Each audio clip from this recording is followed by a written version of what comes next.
Ladies and gentlemen, boys and NBs, welcome back to Warzone, and like the video, subscribe to the channel if this is your first time, because over 85% of you are not. What we're here for today is to give a class on making sure you get the optimal bullet registration, RNG is minimized, your builds are optimized in every way from hit scan range, velocity, damage, aim idle sway and stability, recoil control, the whole 9 yards. I've got 4 different categories of guns together here. I've got an AR that is going to be taking the place of assault rifles, battle rifles, and LMGs. I have a submachine gun for submachine guns. Got another SMG for sniper support to show the difference there. And then of course I have a bolt action for our snipers. So make sure to like the video. There is a Discord below. We are hyperactive. There's over 200 people in there. And then let's get into it. And then all right, for the assault rifle, I chose the SVA 545 because this is a hyperburst weapon as well as a full auto weapon. This is the most popular build that I've seen with the Bruen Heavy support, which number one, first and foremost, the Bruen Heavy support is an awful attachment. It is going to give you 10% to gun kick and 8% to horizontal at the cost of 4% vert and 7% aim down sight speed. Well, if you compare that to the FTAC SP10, you're going to lose 9% of your gun kick, but gain 4% horizontal, and you're going to get that 7% of aim down sight speed back. It is just a better attachment all around. You get the same amount of aim stability from this as well. However, for the SVA in particular, we are not going to use the SP10. On a normal assault rifle, I would absolutely use the SP10, but on the SVA, there's a much better option. So instead of using a foregrip for the SVA, because we're primarily worried about that hyper burst, we're actually going to use a stock, and that stock is the Smooth Fire Sniper stock. This is going to give us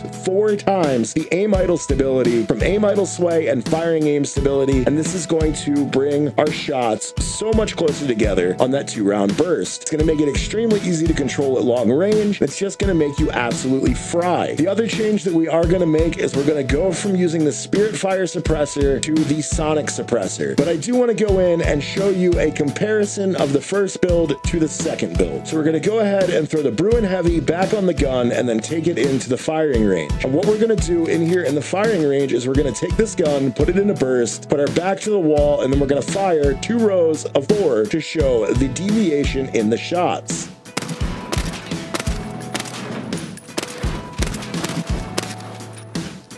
And all right, if you look at it, we've got this one that goes far off to the right. This one's up to the left. This one's up to the left. It's behind the gun there. And then the other ones are pretty close together overall. So we have quite a bit of deviation here in these. And now let's swap over to the optimal build and compare. And then here it is, guys. This is your meta build for the SVA 545 with the Sonic suppressor, which again, I would use on this gun, but not on most assault rifles, battle rifles, LMGs.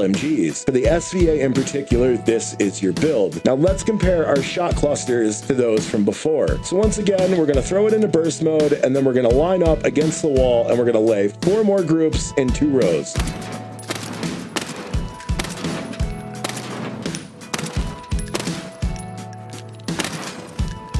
I ran out of room there from the Bass B's front end, but if we compare the top groupings to the bottom groupings, we don't have any that are going to go far to the left or far to the right. Like our second row's left and right sides are a hard left and a hard right. The majority of our groupings are going to be right on top of each other, and they're going to make sure to absolutely slap the target. Now, with these builds, the first build with the Bruen Heavy and the Spirit Fire, you have a 940 meter per second bullet velocity and a 387 millisecond aim down sight. With the build on screen now, you have a 997 meter per second bullet velocity with a 308 millisecond aim down sight, allowing you to get at minimum 2 extra bursts down range before they can respond if you both pull up at the same time. Your bullets are going to get there faster, you have a longer hit scan range, you have the same damage range, you're going to win more fights. Again, there is 0 recoil on this gun. However, if you do want to switch to the Spirit Fire, when switching to the Spirit Fire, fire, you are going to drop back down that 940 meter per second bullet velocity. You're going to go to 362 milliseconds versus the original 387, and you're going to gain 7% to your recoil. Try it with the sonic suppressor, and if you need a little bit more recoil control, you absolutely can use the Spirit Fire. But here it is. This is the absolute meta build for the SVA 545. Go ahead, take your screenshot. And then the next gun I want to talk to you about is the Kar 98 for the sniper, because this is the most popular sniper choice right now. Even though the FJX Imperium, the Victus, and the MCPR are all one-shot snipers with high velocity at any range, so long as you hit a headshot, this is still the most popular choice. I'm using the Schlager Night View because I've absolutely fallen in love with this optic on this gun. Use the optic you are most comfortable with, obviously, but you can see through smokes with this one. Ola V is going to give us stability, aim down, and sprint out much better than using the very first laser in the group, which is just going to give you aim and sprint. Long barrel, and then the Silentium with the high grain ammunition is the absolute meta build. And what we are getting here is from the Silentium, though we don't have quite as much range, we are getting more bullet velocity and we're getting a ton of aim idle sway. When you compare this to the sonic suppressor, you are going to trade 9 meters of one-shot range. With the Silentium, you're 18% more likely to land your shots when not holding your breath. So if you can hit 1 in 5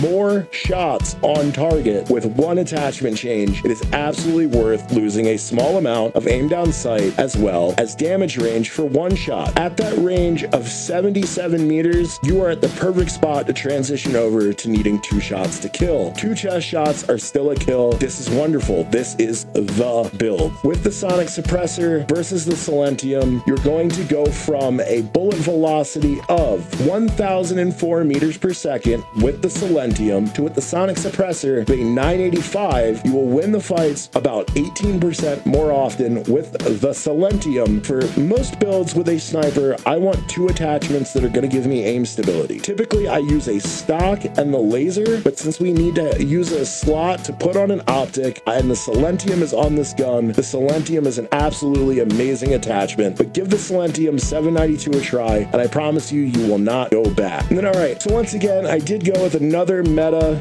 AR or BR, in this case, the SOA Subverter. I used the Spirit Fire, the Bruin Heavy, the High Grain, with the 50 drum, and the Eagle Eye. This is what everyone else is telling you the quote meta build is, but it is absolutely not. There is only 2 changes that I'm going to make to this gun, but it's going to make it absolutely fry. The first change we're going to make is we're going to take the Bruin Heavy, once again, pop up the stats, and we're going to trade that 10 gun kit for an extra 4 horizontal recoil, as well as 6% to aim down sight. As we change over, we will keep the aim stability, and we will gain 6% aim down sight and 4% horizontal recoil. And then we're going to change from high grain, and we're actually going to use high velocity. Now, in doing so, what we're going to go from is a 1001 meter per second bullet velocity and a 24.8 meter range for effective to a 1045 meter per second bullet velocity and a 20.5 meter effective damage range. We're going to make our gun have a longer hit scan range, and it's going to also have the reduction of 8% recoil control given back to us just from this one change. We also gain the 4% horizontal recoil from the SP10 angled grip. So in total, we are gaining 12% to horizontal as a whole, as well as 8% to vertical here. We're gaining bullet velocity as well. We're keeping our aim stability. We're making the gun better in every way. Next up, I've got a submachine gun here in the Striker 9, which is one of the top tier meta options, and this is the most popular build for the Striker 9 right now, with some people swapping the long barrel off to use the laser or an optic, but this is the most popular. This build is actually quite good. I ran something very similar for a while. However, there are a couple of changes that I would make to this gun, and I'm going to go ahead and do those and explain to you why I'm making the changes. All right, so first, we swapped out the Zem compensator for the Requieter suppressor. With that swap over from the Zem, we gained back not only the 6% aim down sight speed that we lose with the Zem, but we also gained an additional 4, bringing us to a 10% ADS gain here. We did lose 15 vert and 5 horizontal recoil control, but we also gained 5% to our velocity. We then went and changed from the long barrel to the elite long barrel, from recon to elite. So our damage range is going to go from 18% gained to 13% gained. However, our bullet velocity is going to stay exactly the same. We're going to gain 9% recoil to vertical and horizontal. It will hurt our movement speeds just a little bit and our sprint outs, but it's not enough to matter on any of those. It's 1 or 2%, and then with the sprint to fire, the 10% loss is actually only 6 milliseconds. We keep the DR6 hand stock, 40 or 50 round mag, that is your choice, but the clutch attachment here is swapping out from the Lockman Mark II light stock or the BR400, whichever you're using in this position. But we are going to swap over to the Priority Tactical stock, and we're going to gain 8% recoil control here, a bunch of that movement speed we lost with the barrel, and we're going to gain the sprint to fire back. We'll lose 3% or 4 milliseconds of ADS speed on this swap, bringing us to a 196 ADS, 106 sprint out, a tac sprint of 7.1, and then we have an effective damage range of 12.5 meters, and we can actually use this gun in fights all the way to about 50 to 55 meters. That's 644 meter per second bullet velocity or hit scan to just over 30 meters. Here it is once again. Get your screenshots and let's move on to the next gun. And then, all right, I chose to go with the AMR9 as a sniper support because this is probably the most notorious sniper support gun before the Saperi was added to the game. I've covered the Saperi extensively, so I figured I would go with another option here. On screen is the most popular build. Now with this one, there's only 2 changes that I personally make, and one of them is optional. The first one is throw the DR6 hand stop in the trash absolutely all day. And the reason for that is you get almost exactly the same amount of aim down sight speed, but you also get aim stability from the VLK 7 milliwatt laser. So this is going to remove all of the RNG from your shots, from the sway of the gun, from your character breathing. You'll keep your aim down and sprint out by moving over to this attachment. The second attachment that I changed, personally, I'm okay with the irons on this gun. I've gotten familiar with them. They're really not that bad. So I'm going to take the glassless off, and I'm actually going to throw on a stock. And the stock that I'm using myself is the Pipeline Pro LTS. I'm just upping my movement here. You can also use the TA Venom, and this will give you more recoil control while upping your movement. With that 266 millisecond aim down sight speed, it's absolutely worth it. So for the sake of the video, I'm going to go with the TA Venom, and this right here is the absolute best build for the AMR9 in sniper support, in my opinion. There's almost 0 recoil on this gun. All of that stability is going to make sure you absolutely wax your targets. You have the bullet velocity to take fights to 50 meters, and you're absolutely going to fly around the map. With stats on screen, we're moving at almost 7 meters per second, aim down in 266, sprint out in 105, and we've got an almost 600 meter per second bullet velocity and an effective damage range at 11 meters. This gun is still top tier meta, though there are guns better, the Saperi, the Horus, the Jack Raven kit for the MCW. But all right, boys, that's going to do it for me. If there are any guns that you want me to cover builds for, leave them in the comments below. If you have any thoughts, concerns, questions, etc., feel free to ask, like the video, and until next time, leave me alone. They left me alone in the dead